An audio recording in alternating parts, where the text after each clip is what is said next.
Meow, Huples cat and Becky. So happy Easter Monday. I'm just letting you know what time of the week this is. This won't go up obviously today.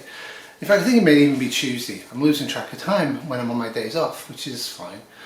So just want to talk about a few things that I've picked up on recently in the last few weeks that are different about what I would do and what I am doing, and most of it actually reinforces what we started out doing.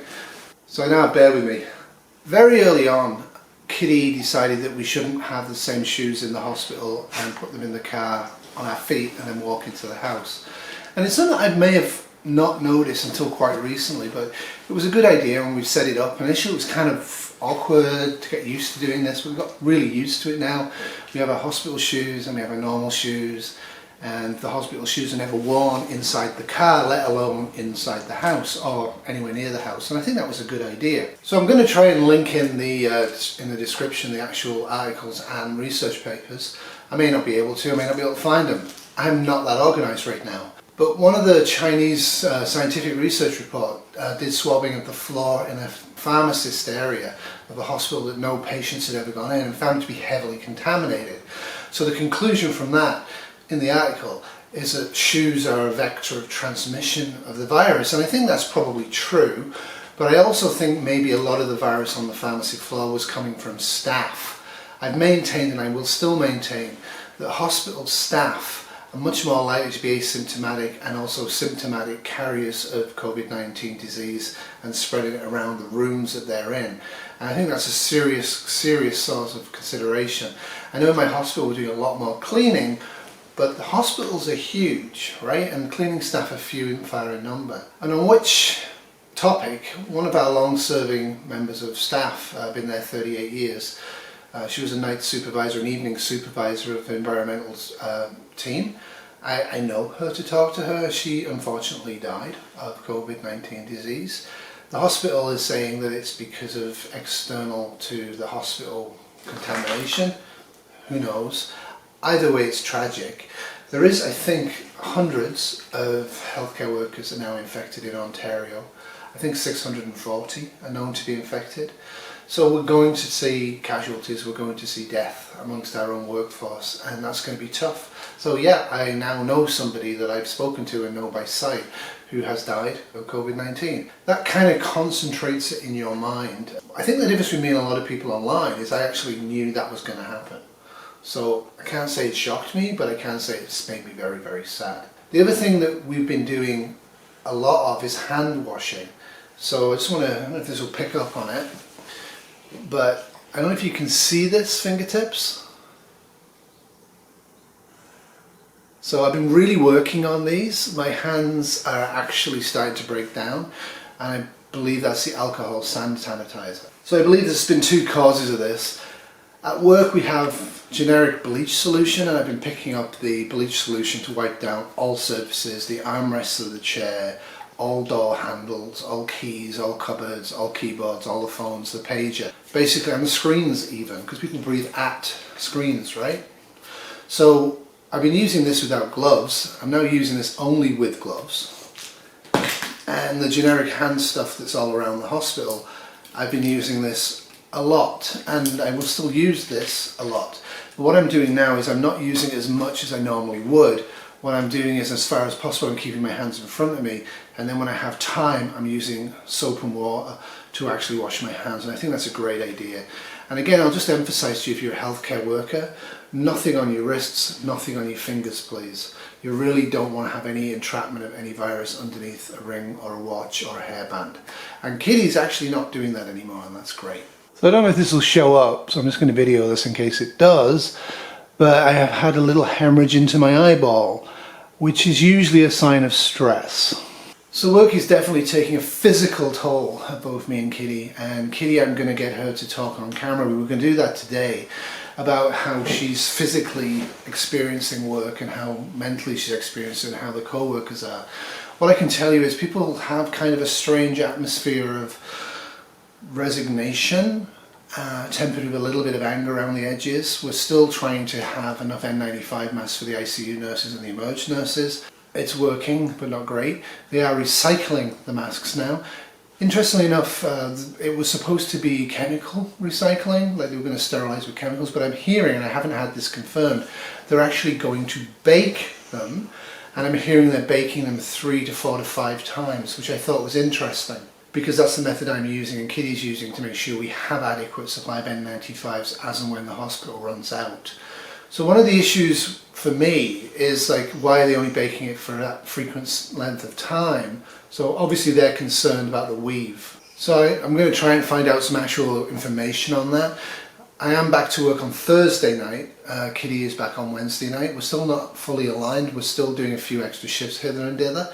We're attempting not to, and I think that's a good idea. One of the issues I found interesting was that my work people, some of them have been very against this whole thing. I had a big row with one of them because he was very annoyed because I told him it was airborne about 3 weeks ago, and he just banged the desk and said it's not airborne. And that was, he was repeating what he'd been told by various people in our hospital. And of course now we all know it is airborne, at least partially. And he's done a 180-degree turn, and he's now requesting cloth masks for him and his elderly partner. So I believe Janine McQueen's actually sending me some more tomorrow, and I'm really, really grateful.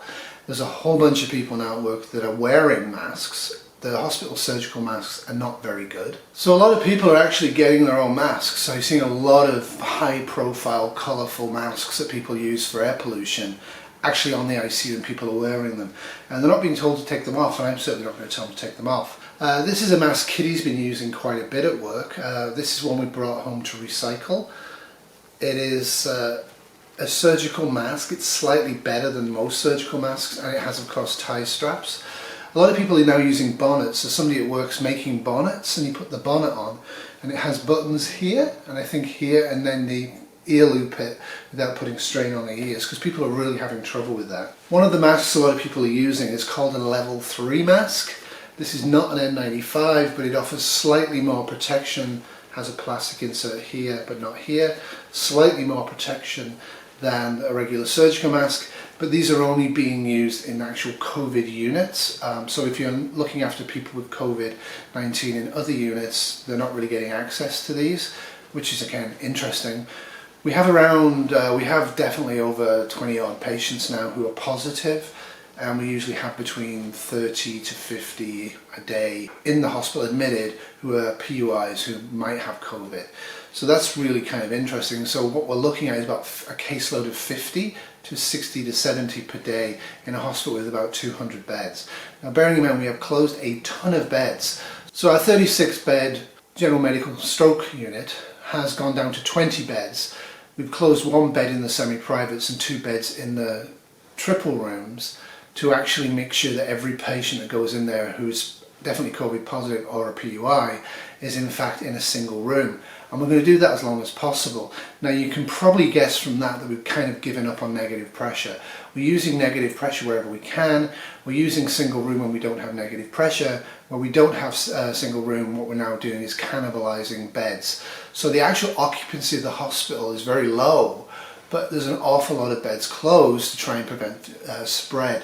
So when you look at the car park, the only car park you have going is almost empty because it's just staff there and there's no visitors, and we would normally get thousands of visitors a day, and we're getting none. We would normally have thousands of outpatient appointments going on with people coming as well. Well, not thousands, but you know, hundreds, and they're not coming either, so the hospital looks deserted. And when you go into the emerge, we're really focused on keeping emerge empty, so the emerge department looks empty as well. And then you walk around some of the corridors and floors, you won't see anybody around, and you think, well, it's pretty much empty. But then you walk into the COVID areas and the ICU areas, which people who are breaking into hospitals can't typically get to. We normally get them before then, and yes, people are breaking into the hospital to prove this is a hoax. They are absolutely crowded. You know, we have 2 or 3 beds out of 20, you know, whatever. We are trying to figure out where to put COVID positive ICU patients because it's becoming increasingly difficult. What we're doing now is we're converting almost the entire cardiac ICU will be COVID only ICU. They're going to have 6 beds left. 10 of the beds are going to be have been sealed off with partitions we put in for COVID. So that's one of the reasons you might see hospitals empty and see videos online that it's not that busy. And if you get inside of one of the New York hospitals, you'll probably find the same phenomena. If you're actually inside the COVID areas, you won't find it empty, you won't find it calm and quiet. And there's numerous videos online showing what the actual lived experience of people in the ICUs and the emergency departments in COVID outbreak hospitals is like. It's busy and it's really overcrowded. And that's what's going to happen. So try to pay attention to videos that are telling you everything's fine.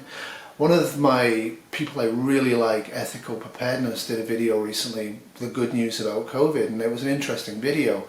He actually made a claim that he wouldn't be surprised if the infection rate is 0.1% from this. Okay? Actually, the death rate would be 0.1%. Now, bearing in mind normal flu, it's like 0.143%.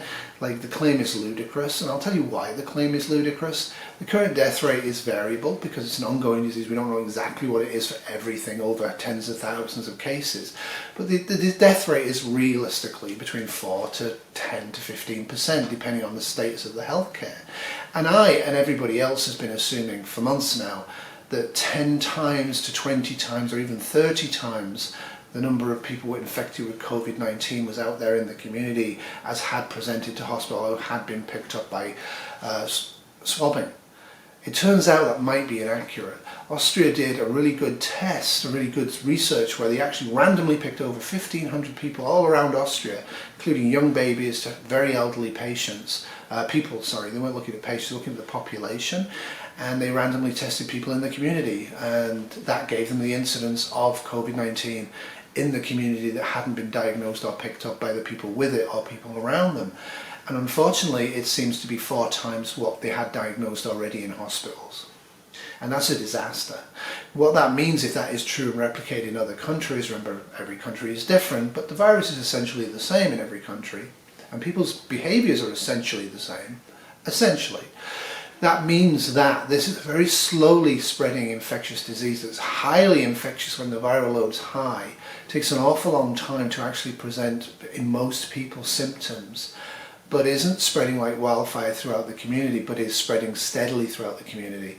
And that means that the actual death rate, the case fatality rate, is much higher than we guessed. Obviously, if 100 people have it and 1 person dies from it, the death rate is 1%.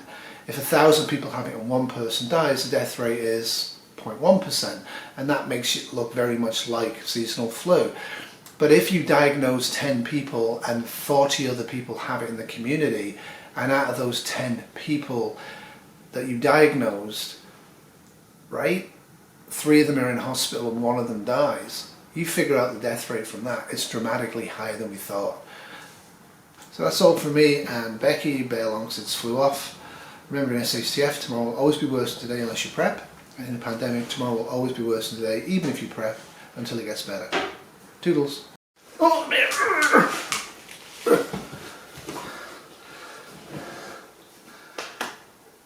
So, very early on, oh, fuck. This was a Wonderful Cat production, 2020.